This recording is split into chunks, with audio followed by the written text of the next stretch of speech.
자, 이번 시간은 별의 에너지원과 내부 구조에 대해서 공부해 보도록 합시다. 자, 여기 카나리 성운인데요, 여러분들. 카나리 성운을 보면은 여기 자, 이 지점에 독특한 현상이 벌어지고 있는 걸 볼 수가 있습니다. 확대시켜서 보면은 뭔가 양옆으로 이렇게 뻗어나가는 게 보이시죠? 이 뻗어나갈 때 뭔가 이렇게 밀어내고 있는 듯한 모습을 볼 수가 있습니다. 여기도 마찬가지입니다. 이렇게 밀어내는 듯한 모습을 볼 수가 있죠? 이걸 우리가 뭐라고 하냐면 Z라고 합니다. 자, 이 Z는 왜 생길까요? 자, 별이 만들어질 때 거대한 분자 구름이 뭉치면 수축하면서 보통 회전하면서 수축하는 경우가 많습니다. 별이 회전하면서 수축하면 큰 덩어리가 작은 사이즈로 변할 때 회전 자동 속도가 더 빨라지게 됩니다. 마치 김연아 선수가 팔을 벌리고 있다가 스케이팅을 탈 때 팔을 벌리고 있다가 오므리면 빨라지듯이 역시 별도 마찬가지입니다. 그러면 이 별의 자전 효과에 의해서 주변에 자기장이 형성이 되는데 그 자기장에 의해서 주변에서 빨려드는 물질들이 그 자기장을 타고 외부로 분출되게 되는데 우리가 이것을 Z라고 합니다. 그런 현상이 여기 지금 관측이 되고 있는 모습이죠. 네, 여기다 보면은 엄청나게 많은 분자 구름들이 있는데 여기서도 지금 별들이 만들어지고 있다. 자, 별의 작용하는 힘에 대해서 공부를 해볼 텐데요. 일단은 중심부에서 뜨거워져서 다시 말해서 온도 상승으로 인해서 기체압이 생기고 그 기체 압력 차이에 의해서 생기는 힘이 있는데 우리가 그걸 압력 구배라고 합니다. 이 압력 구배는 별 중심부에서 바깥으로 밀어내는 힘으로 작용을 합니다. 그리고 질량이 있기 때문에 태양은 별들은 질량을 갖고 있기 때문에 중력을 주변부에서 안쪽으로 중심 쪽으로 작용을 하게 되는 것이죠. 그래서 이 두 가지 힘에 의해서 결국에는 별이 수축할지 아니면 일정하게 유지가 될지 아니면 팽창할지가 결정이 되는데요. 가의 경우에는 중력이 기체 압력 차이의 힘보다 더 큽니다. 따라서 이 별은 계속 작아지는, 사이즈가 크기가 작아지는 그런 형태의 별이 될 것이고요. 나는 기체 압력 차이에 의한 힘이 더 크죠.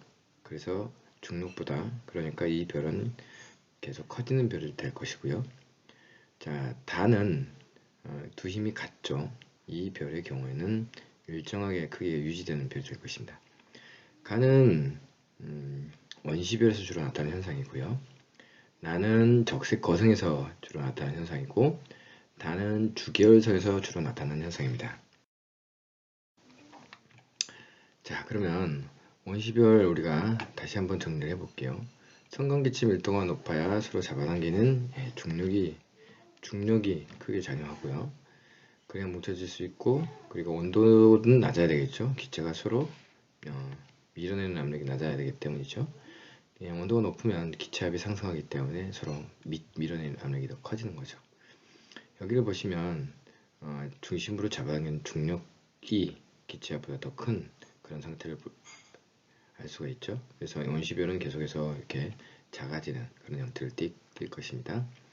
중력이 기체보다 더 크게 작용하기 때문에 분자구름들이 중력 수축을 하게 되고 그 중심부에서 원시별이 만들어지게 되는 거죠. 그리고 주위의 물질이 계속해서 원시별로 떨어지면 질량이 계속 증가하게 되고 그러면 중심부의 온도는 계속 상승하게 됩니다. 자, 그러면 원시별의 에너지원에 대해서 한번 이야기를 해보도록 하겠습니다. 원시별 표면으로 떨어지는 물질의 무슨 에너지가 무슨 에너지와 무슨 에너지로 바뀔까요? 우리가 가정을 생각해보면 중심에 원시별이 있고 주변부에 있는 물질이 원시별로 떨어지게 되는 거죠. 여러분들 어떤 물체가 멀리서 중심으로 떨어진다고 한다면 위치 에너지는 줄어들게 됩니다. 마치 여러분들이 어떤 공을 들고 바닥 근처에서 놀 때랑 그리고 저 위쪽에서 놀 때랑 위쪽에서 놀 때 더 많은 일을 하게 되죠. 공이. 어쨌든 그래서 위로 올라가서 위치 에너지가 커지는 것처럼 별 중심부에서 멀어질수록 위치 에너지가 커집니다.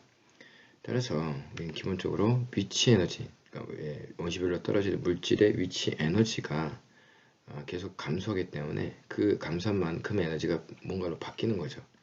그게 첫 번째 열 에너지가 될 수 있고요. 또 하나는 운동 에너지로 바뀌게 됩니다. 그리고 이 일부는 내부 에너지를 증가시키게 되고 일부는 방출되어서 원시별이 빛을 내게 하는데 사용됩니다. 자, 정리해 볼게요. 원시별 표면에 떨어지는 물질의 위치 에너지가 열과 운동 에너지로 바뀌고, 그리고 일부는 내부 에너지를 증가시켜서 일부는 또 방지키고 일부는 방출돼서 원시별이 빛을 내게 한다는. 자, 주결성에 대해서 한번 공부해 보도록 합시다. 주결성은 기본적으로 원시별의 중력 수축 과정에서 중심부 온도가 얼마가 돼야 되죠? 1000만 K가 되면 수소가 헬륨이 되는 수소 횡합 반응이 일어나게 됩니다. 그러면 수소 횡합 반응이 일어나기 시작하면 중심부에 열이 많아지기 때문에 온도가 상승하기 때문에 기체압이 커지는 것이고, 기체압이 커지면 바깥으로 밀어내는 힘, 기체 압력 900 커지겠죠? 이게 중력과 똑같이 되는 상황이 생길 것입니다. 그래서 그러면 똑같아지면 이 별의 사이즈는 그대로 일정하게 유지가 되겠죠. 정리해보면은 기체압이 온도가 상승하면 그러니까 별 내부의 온도가 상승하면 기체압이 커지고 중력과 평형을 이루게 되어서 일정하게 유지가 되는 그런 상태라고 볼 수 있겠습니다. 주결성은 기본적으로 두 가지 특징을 갖고 있는 것이죠. 첫 번째는 수소 횡합 반응이라는 것이고, 두 번째는 정력학 평형을 이루어서 별의 크기가 일정하게 유지되는 상태라고 볼 수 있겠습니다. 자, 횡합 반응에 대해서 좀 공부를 해봅시다. 이 그림은 수소 원자 핵 두 개가 뭉쳐서 중수소가 되고 삼중수소가 되고 나중에 헬륨까지 되는 과정을 그린 것입니다. 근데 여러분들 생각을 해보면 이 플러스잖아요. 수소 원자 핵은. 근데 수소 플러스 두 개가 어떻게 합쳐지냐에 대해서 한번 생각을 해봐야 됩니다. 기본적으로 플러스는 서로 밀어내는 힘이 강합니다. 그것을 우리가 전기적 반발력 이렇게 이야기를 합니다. 여기 보시면 플러스가 있는데 두 개는 가까워지면 가까워질수록 밀어내는 힘이 더 세게 되죠. 그래서 우리가 기본적으로 이 힘을 이겨내고 얘가 붙을 수 있도록 해야 한다는 어떤 가정이 필요합니다. 근데 생각해보면 헬륨 원자 핵 같은 경우는 플러스가 두 개 그 핵 안에 들어있습니다. 그 얘기는 플러스가 되게 플러스와 플러스가 서로 밀어내면에도 불구하고 그걸 이겨내고 붙어있는 것이죠. 그것은 우리는 거기에 어떤 우리가 모르는 힘이 존재해야 한다고 우리가 생각해 볼 수밖에 없습니다. 그 힘을 우리는 핵력이라고 합니다. 핵력은 기본적으로 인력입니다. 플러스가 붙어 있어도 떨어지지 않게 하는 힘인 거죠. 이 핵력은 실제로 물리학자들이 연구를 해보니까 존재하는 힘이고, 이 핵력은 특정 거리 이하에서만 작용한다고 합니다. 그러면 우리가 생각을 해봐야 될 게 수소 원자 핵 플러스와 하나, 다른 수소 원자 핵 플러스 두 개가 붙게 하려면 방법은 이 핵력이 작용할 수 있는 거리만큼 가까이 가게 만들면 됩니다. 그러면 플러스와 플러스가 서로 가까이 가게 하는 방법은 무엇이 있을까요? 여러분들 어렸을 때 자석을 가지고 많이 놀아봤을 텐데요. N극과 N극을 서로 만나게 하면 잘 멀어지게 됩니다. 그런데 한쪽에 N극을 고정시키고 다른 쪽에서 N극을 세게 밀면 어느 순간 딱 붙었다가 다시 떨어진 경우가 있습니다. 마찬가지입니다. 이 플러스 두 개를 서로 엄청나게 빠른 속도로 두 개를 향해서 던집니다. 그러면 얘가 반발력이 있겠지만 그 속도에 의해서, 관성에 의해서 이 밀어내는 힘을 이겨내고 어느 순간 가까워지게 될 것입니다. 그것을 이용한 것입니다. 그래서 어느 순간 그 가까운 거리만큼 이내로 들어오면 핵력이 작용해서 결국엔 붙게 될 수 있겠죠. 자, 그러면 이 두 원자를 가깝게 하는, 다시 말해 더 빠르게 하는 그 물리적 요소가 뭘까요? 입자의 빠르기를 나타낼 수 있는데요. 결국 입자의 빠르기는 다른 말로 얘기하면 사실은 온도입니다. 온도가 높으면 높을수록 입자는 빠르게 움직이죠. 여러분 중학교 때 생각을 되새겨 보면 온도가 낮은 물체는 물질이 천천히 움직이고, 온도가 높은 물질은 입자가 빨리 움직이는 그런 현상을 배웠을 것입니다. 마찬가지입니다. 얘도 엄청나게 빠르게 하면 결국에는 둘이 가까워진 확률이 높아지게 되는 거죠. 그래서 정리해보면 수소 원자 핵을 구성하는 양성자가 정미적 반발력을 이겨내고 핵력이 적용할 수 있는 아주 가까운 거리까지 접근하도록 하면 된다는 건데요. 그게 아까 빠르게 움직이게 하는 게 온도라고 했으니까 그 온도가 결국 1000만도라는 겁니다. 그러니까 1000만도 정도까지 되면 이 원자핵들이 엄청나게 빨리 움직여서 서로 가까운 거리까지 갈 확률이 높아지게 되는 거죠. 자, 수소보다 질량이 더 큰 원자들은 어떨까요? 예를 들어서 헬륨과 헬륨이 모여서 탄소가 되는데, 헬륨 같은 경우는 양성자가 2개가 있죠. 수소보다 2배나 더 플러스가 센 거죠.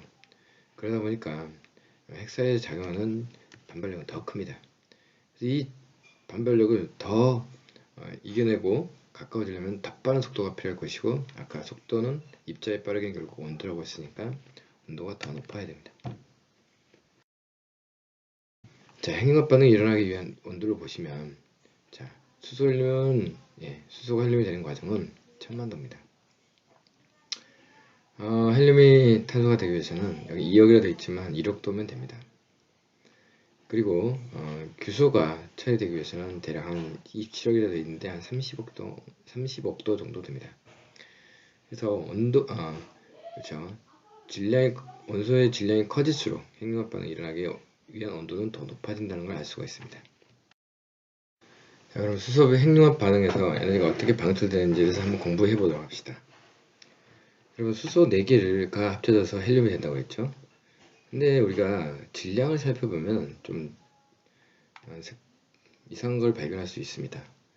보면 수소 원자 4개의 질량은 6.7456 곱하기 12 마이너스 27승kg입니다. 그런데 이 4개가 합쳐서 된 헬륨이 질량은 6.6954 곱하기 11 마이너스 27승kg입니다. 이걸 봐서는 분명히 수소 4개가 합쳐진 게 헬륨이 된 건데, 반응 전과 반응 후에 에너지 차이가 생긴 겁니다. 그 차이가 얼마 정도 되냐면 5.02 곱하기 11 마이너스 29승kg 정도 됩니다. 그러면 이 질량은 어디로 사라진 것이냐는 것입니다. 이것에 대한 해답은 아인슈타인이 알아냈습니다.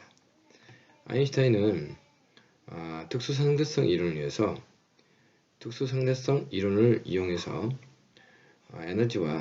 에너지는 질량 곱하기 빛의 속도의 제곱으로 나타낼 수 있다. 다시 말해서 어떤 질량은 에너지로 변환될 수 있다라는 에너지 등가 원리를 발표하게 됩니다. 이 원리에 의하면 이 수소가 헬륨이 되면서 사라진 질량이 에너지로 변했다는 것을 우리가 유추할 수 있습니다. 전환된 에너지를 우리가 또 구할 수 있게 되는 것이고요.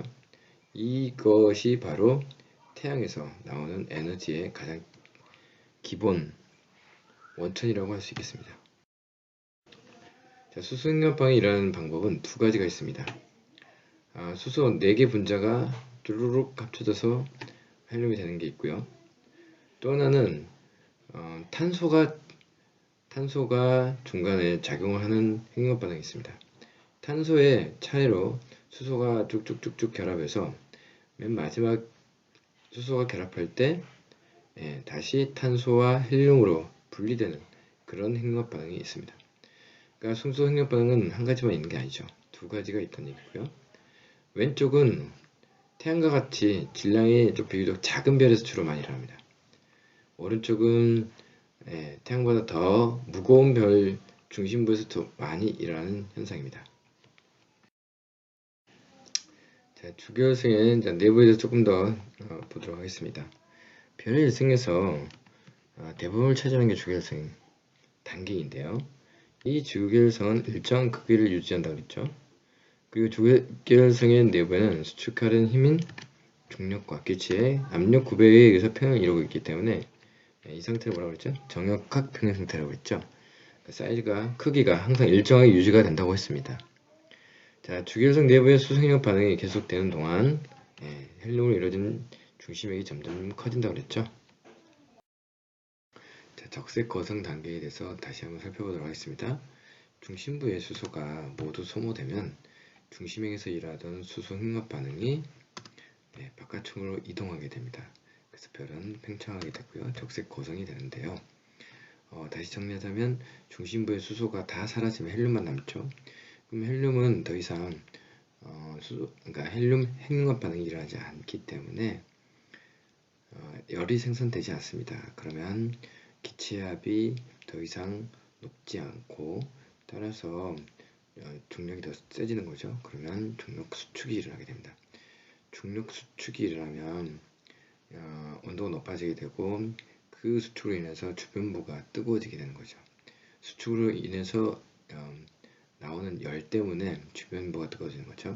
주변부가 1000만도가 되면 수소가 연소하게 되고 그래서 바깥쪽으로 이동하게 된다 이런 얘기입니다. 그리고 중심부가 수소가 다 타버리고 헬륨만 남게 되면 온도가 낮아집니다. 왜냐하면 더 이상 수소가 헬륨을 변하지 않기 때문에 에너지가 나오지 않기 때문입니다. 그래서 별 중심은 당연히 수축하게 됐죠. 수축하면서 나중에 정역학 평형을 유지하게 되고요. 그래서 이것을 말로 표현하자면 별 중심은 정역학 평형을 유지하기 위해서 다시 중력 수축을 한다 이렇게 이야기를 하는 겁니다. 그러면 중력 수축을 하게 되면 중심부 온도는 다시 올라가게 됩니다. 그래서 1억도가 되게 되면 그때부터는 헬륨 3개가 합쳐져서 한 개의 탄소를 만들게 되는데요. 이 과정이 헬륨 핵융합 반응이라고 합니다. 별 중심부에 있는 헬륨도 모두 손이 되고 나중에 탄소가만 남게 되겠죠. 다시. 별의 중심부가 도달할 수 있는 온도는 별의 질량에 따라 달라지게 됩니다. 태양 정도 질량을 가진 별들은 온도가 헬륨이 탄소가 되는 온도까지만 올라갈 수 있지만 질량이 더 훨씬 큰 별들은 중심부의 온도가 더 올라가서 탄소 또는 산소, 규소 이런 것들이 핵융합할 수 있는 온도까지 올라갈 수 있게 됩니다. 따라서 질량이 큰 별들은 나중에 초고성으로 진화하게 되고요. 그래서 훨씬 다양한 원소를 중심부에서 만들게 됩니다. 자, 태양보다 10배 이상 무거운 별의 중심부는 결론적으로 얘기하자면 핵융합 반응으로 여러가지 핵융합 반응으로 헬륨, 탄소, 네온, 산소, 규소가 생성되고 중심부 온도가 35K가 되면 결국 중심부에 철까지 만들어져서 나중에는 양파 껍질 모양의 구조를 가지게 됩니다. 자, 에너지 전달에 대해서 한번 이야기를 해봐야 될 텐데요. 다시 말해서 별 내부에서 중심에서 에너지가 생성이 되면 만들어지면 그게 바깥으로 어떻게 전달되느냐에 대해서 한번 공부해 보도록 하겠습니다. 그 전에 여러분들 에너지 전달 방식에 대해서 한번 살펴볼 필요가 있는데요. 에너지 전달 방식은 크게 3가지가 있죠. 첫 번째는 전도. 얘는 물질이 이동하지 않죠. 물질의 분자 운동. 분자가 좀 더 빠르게 움직이면서 옆에 전달하고 옆에가 빠르게 움직이면 또 그게 옆에 전달해서 옆에도 더 빠르게 움직이고 이런 식으로 해서 열을 전달하는 걸 우리가 전도라고 합니다. 그 다음 두 번째 방식은 대조인데요. 밑에 뜨거운 물이 위로 직접 올라가는 것이죠. 차가운 물은 밑으로 내려오고 그런 물질 전체가 이동해서 에너지가 전달되는 방식이라 할 수 있겠습니다. 자, 얘는 태양과 지구 사이에 아무런 물질이 없는데 보면은 우리는 겨울에 양지 바른 곳에서 태양을 보고 있으면 따뜻함을 느낍니다. 그것은 빛을 통해서 우리가 에너지가 전달됐다는 걸 알 수가 있는데요. 이렇게 빛, 다시 말해서 전자기파를 통해서 에너지가 전달되는 방식을 복사라고 합니다. 자, 그럼 별은 중심부에서 만드는 에너지가 바깥으로 어떻게 전달되는지 한번 생각해 봅시다. 별은 기본적으로 가스 덩어리입니다. 가스 덩어리이기 때문에 기체로 이루어진 천체인 거죠. 따라서 물질의 밀도가 매우 낮습니다. 따라서 밀도가 낮기 때문에 전도는 일어나지 않습니다. 그러면 나머지 복사와 대류를 통해서 에너지가 전달이 됩니다. 별 내부의 에너지 전달 방식은 별의 질량에 따라서 다릅니다. 태양 정도 질량의 별들은 중심부에서 주로 복사 형태로 에너지가 전달이 되고, 맨 바깥쪽에서 대류의 형태로 에너지가 전달하는 형태를 띱니다. 그렇지만 태양보다 더 큰 질량을 가진 별들은 양상이 다릅니다. 중심부에서 나오는 에너지 자체가 엄청나게 많기 때문에 복사 형태로 빠져나갈 수가 없고, 중심부에서는 주로 대류 형태로 먼저 에너지가 전달이 되고요. 그리고 바깥층에서는 복사 형태로 에너지가 빠져나가는 그런 모습을 띠게 됩니다.